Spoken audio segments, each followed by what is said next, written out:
Bueno, Carlos, un gusto tenerlo acá. Quisiera preguntarle, ¿qué es el kirchnerismo? ¿Qué fueron estos 12, 13 años del kirchnerismo en Argentina? Bueno, en primer lugar tengo que agradecer la invitación de estar en esta casa que para mí y para cualquier latinoamericano tiene una significación especial por lo que ustedes realizan y por lo que ha realizado y realiza Fernando Henrique Cardoso a nivel brasileño y a nivel internacional. La pregunta es una pregunta muy desafiante porque hay que remontarse un poco en la historia para entender en qué consistió la aparición del kirchnerismo y por qué funciona como funciona. Yo creo que es muy difícil explicarnos qué significó el kirchnerismo sin tener en cuenta dos fenómenos principales.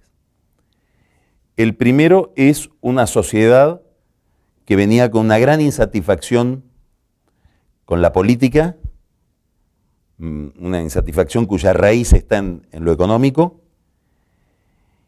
y que venía de sufrir 5 años de recesión económica, que fue la herencia del régimen de convertibilidad de tipo de cambio fijo que había dejado una experiencia también peronista, la del menemismo.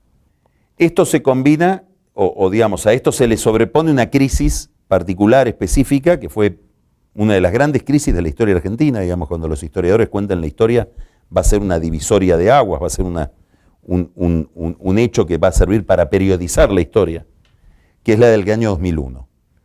El año 2001 cayó el gobierno de la Rúa, cayó el régimen económico de la convertibilidad, pero además cayó un sistema político. Y ese sistema político no cayó de forma homogénea, sino que se derrumbó especialmente toda la organización política que le servía de instrumento de expresión o de instrumento de intervención en el proceso público a los sectores medios, que básicamente es una estructura no peronista. Entonces acá tenemos la aparición de se combinan dos factores. Uno es una larga recesión que había generado, como toda recesión, genera fenómenos básicamente de una gran pérdida de la autoestima de la sociedad argentina y de gran insatisfacción con la política, con los gestores, y por otro lado, la desaparición de un actor o el estado recesivo, digamos, de un actor que había sido muy importante en la Argentina, en la organización de la política argentina, que fue el radicalismo, que servía de instrumento a los sectores medios. ¿Te refieres a la Unión Cívica Radical? Unión Cívica Radical, que era el gobierno que estructuraba, es el partido que estructuraba el gobierno de la Rúa. Bueno, los Kirchner emergen en ese contexto y no se explican sin ese contexto. Hay una discusión muy grande, que es una discusión enorme, que lleva los últimos 12 años en la Argentina, y es una discusión que seguramente debe ser parecida a la que hay en Brasil. ¿Cuánto del kirchnerismo, cuánto de lo que hizo el kirchnerismo es mérito? ¿Cuánto de lo que hizo el kirchnerismo es herencia? ¿Y cuánto de lo que hizo el kirchnerismo es suerte? En el año 2003, ellos llega al poder Kirchner después de una devaluación del 300% que deja Duhalde, que fue una especie de membrana de protección sobre la economía argentina que permitió un proceso no solamente de recuperación productiva, sino de sustitución de importaciones. Al mismo tiempo, ha habido a partir del año 2002-2003 un fenómeno de carácter internacional que beneficia extraordinariamente a la Argentina, que es el boom del precio de las commodities. Hoy el Estado argentino hoy recauda como impuesto a la exportación por la exportación de soja una suma equivalente a toda la producción de soja del año 2003, cuando llega Kirchner al poder. Esta es la evolución que tuvo el fenómeno. La soja con De la Rúa valía $100 la tonelada. Con los Kirchner llegó a valer $600 la tonelada. Acá es donde uno se pregunta cuánto hay de suerte. Y a esto se le agrega una política deliberada de lo que yo llamaría maximización del presente, que es la esencia del populismo.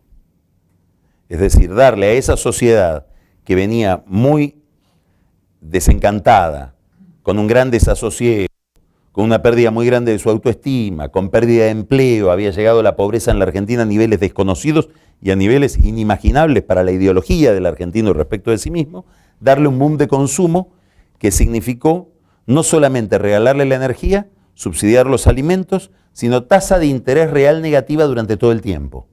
Es decir, el banco me remunera por mis ahorros mucho menos que la inflación, o sea, el sistema me estimula a gastar. Bueno, eso dio un boom de consumo y de nivel de actividad, etcétera, que produjo la llegada al pleno empleo de las fuerzas productivas, al pleno empleo de la inversión, al pleno empleo de la fuerza de trabajo. Eso, digamos, es un signo de agotamiento de ese modelo que produjo muchas crisis. Produjo una crisis energética, porque hoy hay que importar la energía, porque esto de regalar la energía termina desalentando la inversión y exacerbando el consumo. Esas necesidades de importación de energía están en el centro de un problema de reservas monetarias. Ese problema de reservas monetarias, que deviene, como te decía, de que el Estado se ha convertido en el principal importador porque tiene que importar la energía, deriva de un problema cambiario y una inflación que es del 35%. Hoy hablar de inflación del 35% en el mundo es como decir que tenemos tuberculosis, digamos, es una enfermedad. En los años 80 todos teníamos del pasado, ¿no? Desconocida. Son enfermedades raras que en Venezuela, que en la Argentina. Después es muy difícil de encontrar.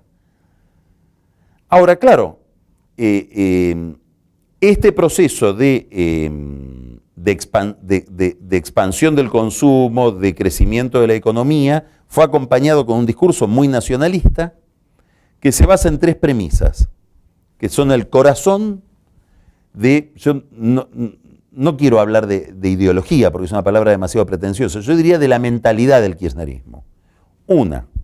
Primera premisa, cualquiera sea el tema, cualquiera sea la discusión, no importa cuál sea la naturaleza técnica del problema, los pobres siempre tienen razón respecto de los ricos. Cualquiera sea el tema, sin mirar ni siquiera de qué se trata el problema, sin ir a ningún libro, a priori, lo nuestro es siempre mejor que lo del extranjero. Y cualquiera sea la naturaleza de la cuestión, de lo que estemos hablando, antes de mirar siquiera de qué estamos discutiendo, el Estado va a ofrecer siempre una solución mejor que lo privado.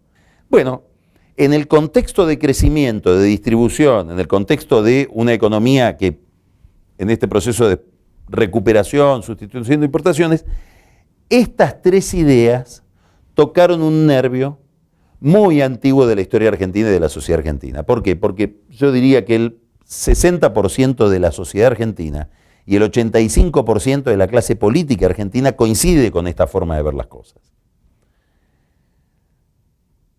Estamos en un contexto, digamos, muy distinto para hacer política en la Argentina. El kirchnerismo se benefició de esto. ¿Por qué? Porque estas tres cosas que mencioné un poco, que aparecieron en mi exposición un poco desordenadamente, si las ordenamos, vemos que dan un sistema de poder. El que gobierna ahora no tiene oposición organizada, porque la oposición colapsó. Lo que hay es el Estado. Lo que organiza la política es el Estado. Y no hay otra organización que el Estado. Es el Estado con navegantes solitarios enfrente. Este Estado rico, porque tiene recursos extraordinarios, básicamente vamos a simplificar por China, porque está asociado en el 35% del negocio exportador. Esto tampoco lo conocíamos. Digamos, para mi generación, yo tengo 54 años, con este nivel de gasto público en la Argentina el sistema hubiera estallado hace mucho tiempo, y no estalla.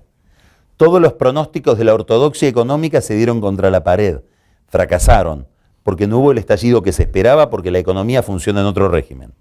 Entonces tengo, el que tiene el Estado no tiene competidor organizado. Además, es más rico que antes. Y además, los niveles de pobreza son inimaginables para la Argentina. Digamos, nosotros los argentinos vivimos todavía con una imagen de nosotros mismos de los años 20. Es como si yo llevara en el documento una foto mía con pelo.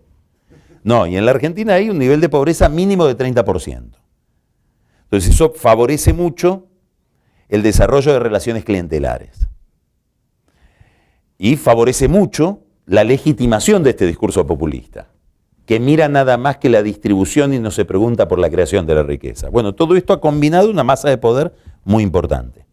Tú mencionabas que el sistema, pese a que el Estado esté con sus arcas llenas de plata, el sistema, el modelo económico del kirchnerismo se agotó. Sí. Si se agotó, ¿cuál es el legado y cuáles son los desafíos del próximo presidente que esté en la Casa Rosada a partir de diciembre de este año? Bueno, el principal desafío que tiene el argentino, que tiene el próximo presidente a partir del año que viene, es de doble naturaleza. Política y económica, y están ligados. En primer lugar, va a tener que hacer un ajuste. Ese ajuste va a ser más doloroso si se impone un candidato del oficialismo.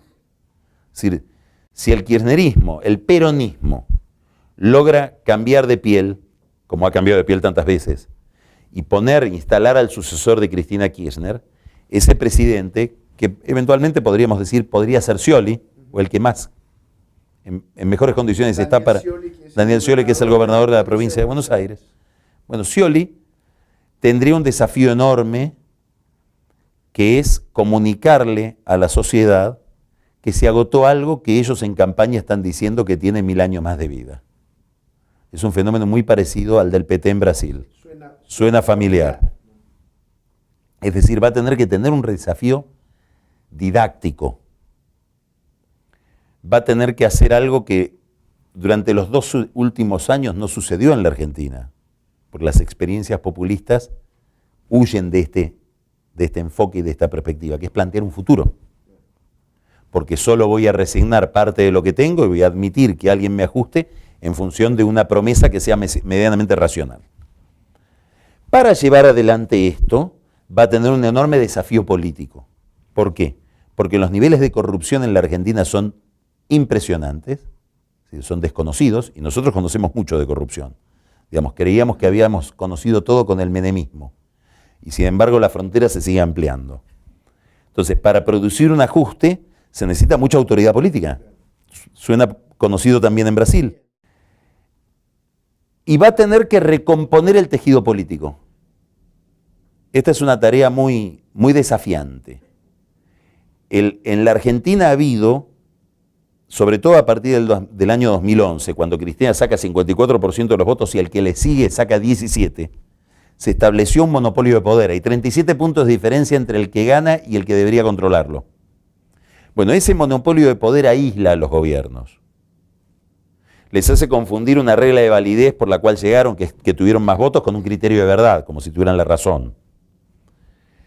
Les inspiran fantasías hegemónicas. Si ya vencí a todos mis opositores, bueno, ahora lo único que me queda es la justicia y la prensa.